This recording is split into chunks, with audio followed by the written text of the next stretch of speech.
తిరుమల మాడ వీధుల్లో ఊరేగింపు జరిగేటప్పుడు ఒక స్థలానికి వచ్చిందే మేళతాళాలు భజనలు ఆపి శబ్దం లేకుండా ఆ ప్రదేశాన్ని దాటిందే మళ్ళీ తిరిగి ప్రారంభిస్తారు. అలా ఎందుకు చేస్తారంటే పూర్వం 80 ఏళ్ళ ఒక ముసలి అవ్వ శనగలు అమ్ముతూ ఉండేది మాడ వీధుల్లో. స్వామివారు ప్రతిరోజు ముసలి అర్చుకునిలా వచ్చి ఆమె దగ్గర శనగలు తీసుకునేవాడు, డబ్బిచ్చేవాడు కాదు. ప్రతిరోజు మళ్ళీ ఇస్తా అని చెప్పి తీసుకొని వెళ్ళిపోయేవాడు. ఇలా చాలా వారాలు జరిగింది. ఒకరోజు ఆమె గట్టిగా పట్టుకొని ఈరోజు డబ్బు ఇవ్వాల్సిందే అని అడుగుతుంది.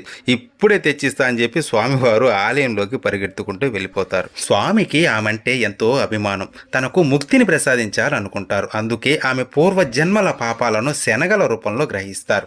తన అర్చకులతో ఇలా సెలవిస్తారు స్వామి.